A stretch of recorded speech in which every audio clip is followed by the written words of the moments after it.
Hello friends, welcome to our YouTube channel. अगर आपने अभी तक चैनल को सब्सक्राइब नहीं किया है तो इसे सब्सक्राइब कर ले और बेल आइकन प्रेस कर दे ताकि आपको हमारे वीडियोस की अपडेट मिलती रहे। तो चलिए शुरू करते हैं एक साथ आज का अपना वीडियो। तो हमारा वीडियो जीएस टेस्ट पेपर है 201 और आज का हमारा पहला क्वेश्चन है, international thermonuclear experimental reactor that is ITER often seen in the news aims at achieving feasibility of nuclear fusion reaction to generate carbon free energy. Where is it located? तो एक ITR काफ़ी समय खबरों में था। उसका उद्देश्य ये था कि फिजिबिलिटी अटेंड कर ले जो न्यूक्लियर फ्यूजन रिएक्शन के लिए होता है, so that carbon free energy का निर्माण वो प्रोडक्शन यानी उत्पादन कर सके। तो आपको बताना है ये कहाँ स्थित है ITER यानी इंटरनेशनल थर्मोन्यूक्लियर एक्सपेरिमेंटल रिएक्टर।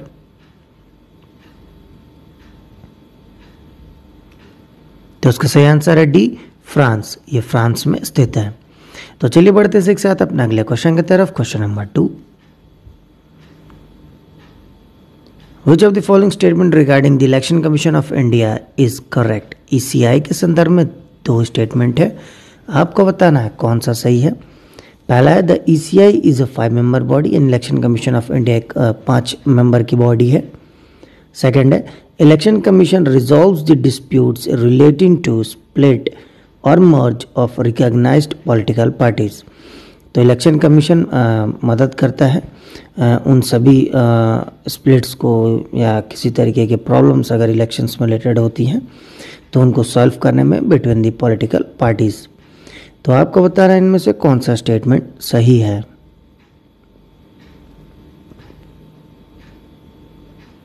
तो इसका सही आंसर है बी, 2 ओनली, यानी कि सिर्फ सेकंड सही है, फर्स्ट गलत है। ECI 5 मेंबर की बॉडी नहीं है बल्कि सिर्फ 2 मेंबर की बॉडी है। तो चलिए बढ़ते हैं एक साथ अपने अगले क्वेश्चन की तरफ। क्वेश्चन नंबर 3,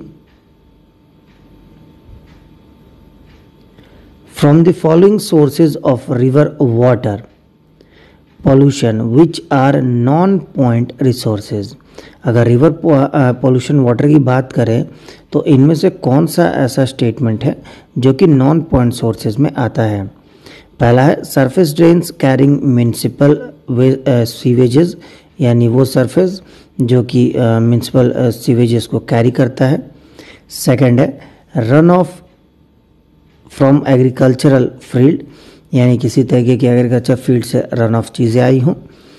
थर्ड है डंपिंग ऑफ अनबर्न्ड और हाफ बर्न्ड डेड बॉडीज़, यानी किसी तरीके की जो बॉडी जलाई जाती हैं मृतक शरीर तो वो अनबर्न हो या पूरी जली ना हो या आधी बर्न हो तो वो। फोर्थ है धोबी घाट्स और फिफ्थ है एफ्लुएंट फ्रॉम इंडस्ट्रीज। तो आपको बताना है इनमें से कौन सा स्टेटमेंट सही है।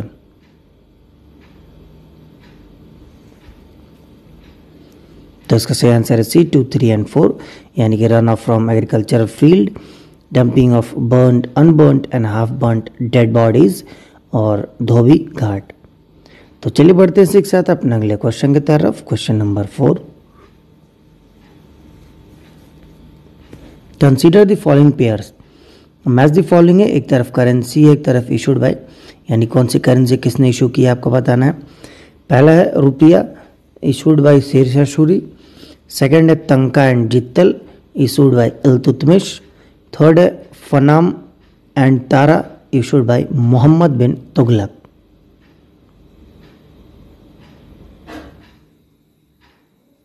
तो इसका सही आंसर है ए, 1 एंड 2 ओनली, यानी कि सिर्फ पहला और दूसरा सही है। जो फनाम एंड तारा है वो मोहम्मद बिन तुगलक नहीं बल्कि विजयनगर साम्राज्य द्वारा इशू किया जाता था। हाँ, मोहम्मद बिन तुगलक की बात करें तो बहुत सारे सोने के सिक्के इशू किए गए हैं और ऐसा माना जाता है कि इसके बाद सोने के सिक्कों की काफ़ी कमी किल्लतें शुरू हो गई थी। चलिए बढ़ते हैं एक साथ अपने अगले क्वेश्चन की तरफ। Question number 5, with reference to the Financial Stability and Development Council that is FSDC, consider the following statement। FSDC के संदर्भ में 3 स्टेटमेंट है, आपको बताना है कौन सा सही है।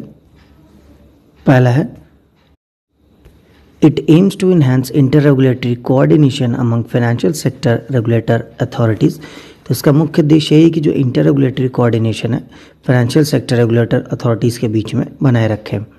सेकंड है it will focus on financial literacy and financial inclusion, तो इसका मेन फोकस फाइनेंशियल लिटरेसी और फाइनेंशियल इंक्लूजन पे है। थर्ड है it is chaired by the finance minister of India, यानी भारत के वित्त मंत्रालय द्वारा इसका चेयरपर्सन होता है। तो आपको बताना है इनमें से कौन सा स्टेटमेंट सही है।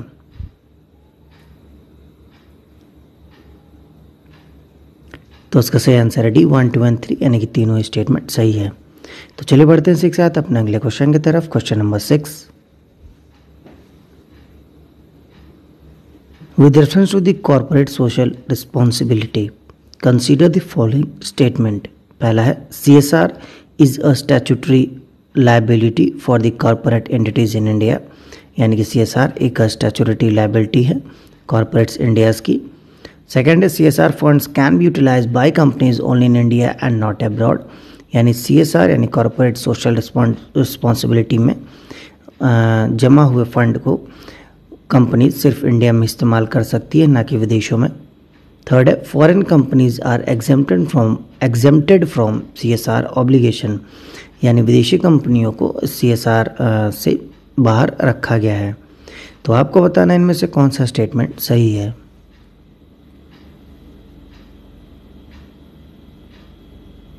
तो इसका सही आंसर है बी 1 एंड 2 ओनली, यानी कि दोनों फर्स्ट एंड सेकंड सही है, थर्ड गलत है। तो चलिए बढ़ते हैं इसी के साथ अपने अगले क्वेश्चन की तरफ। Question number 7, which of the following functions were performed by the constituent assembly of India, कौन सा कार्य कॉन्स्टिट्यूएंट असेंबली द्वारा किया गया था नीचे दिए गए स्टेटमेंट में से। पहला है drafting of the constitution of India, यानी संविधान का निर्माण। सेकंड है adopting the national song of India, यानी भारतीय एक कह सकते हैं एक नेशनल सॉन्ग को अडॉप्ट करना। थर्ड है इनैक्टमेंट ऑफ ऑर्डिनरी लॉ, यानी ऑर्डिनरी लॉ जो सिंपल जो कॉमन लॉज है उनका इनैक्टमेंट। तो आपको बता रहे हैं इनमें से कौन सा स्टेटमेंट सही है।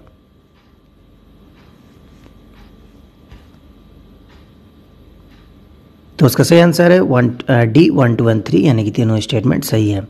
तो चलिए बढ़ते हैं एक साथ अपने अगले क्वेश्चन की तरफ। Question number 8, consider the following pair, match the following. एक तरफ ऑर्गेनाइजेशन यानी संगठन और एक तरफ लीडर यानी उनके नेता हैं। आपको बताना है कौन सा मैच यानी कि सुमेल सही है। पहला है ऑल इंडिया किसान सभा, लीडर है आचार्य नरेंद्र देव। सेकंड है फॉरवर्ड ब्लॉक, लीडर है सुभाष चंद्र बोस।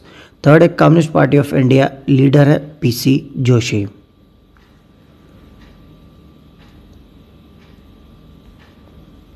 तो उसका सही आंसर डी 2 एंड 3 ओनली, यानी कि सिर्फ सेकंड और थर्ड सही है, फर्स्ट गलत है। ऑल इंडिया किसान सभा was formed in 1936 under the presidentship of Swami Sahajanand Saraswati. All India जो किसान सभा था वो स्वामी सहजानंद सरस्वती द्वारा स्थापित 1936 में किया गया था। तो चलिए बढ़ते हैं इसी के साथ अपने अगले क्वेश्चन की तरफ। Question number 9, which among the following best describe katabatic wind, कौन सा नीचे दिए गए डेफिनेशन में से सबसे अच्छा कैटाबैटिक विंड का डिस्क्रिप्शन यानी कि डेफिनेशन देता है, आपको बताना है।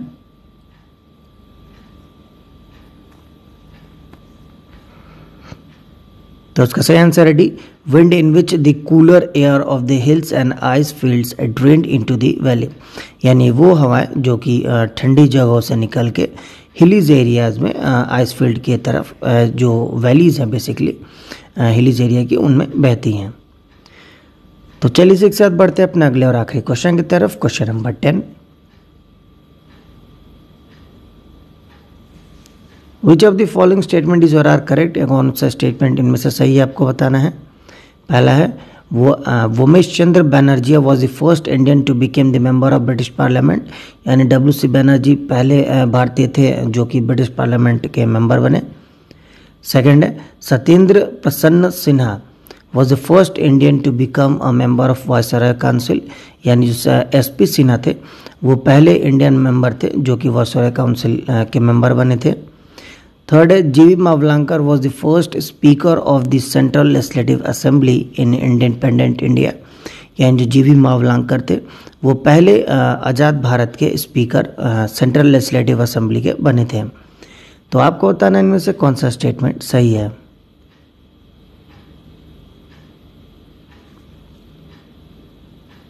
तो इसका सही आंसर है बी, 2 and 3 ओनली, सेकंड और थर्ड सही है, फर्स्ट गलत है।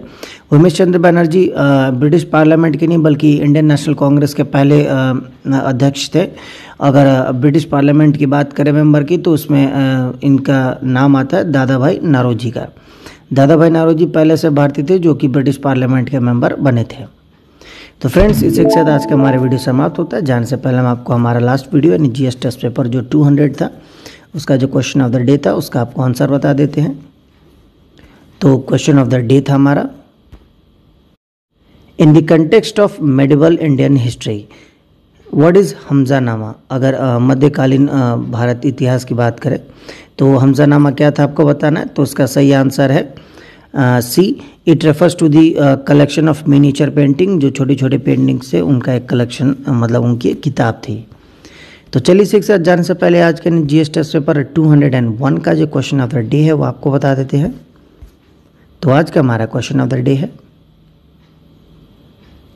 with which of the following countries does not India have India does not have a trade deficit। तो किस देश के साथ इंडिया का ट्रेड डेफिसिट नहीं है आपको बताना है। आपका ऑप्शन है A China, B Saudi Arabia, C USA या डी इराक। तो फ्रेंड्स, इसी के साथ आज का हमारा वीडियो समाप्त होता है। जाने से पहले अगर आपको हमारा वीडियो अच्छा लगा हो तो इसे लाइक करें, शेयर करें और हमारे चैनल को जरूर सब्सक्राइब करें। साथ ही आप हमें नीचे कमेंट बॉक्स में हमारे क्वेश्चन ऑफ द डे का आंसर ज़रूर दें। तब तक के लिए मिलता है आपसे अगले वीडियो में। Thank you for watching and bye bye.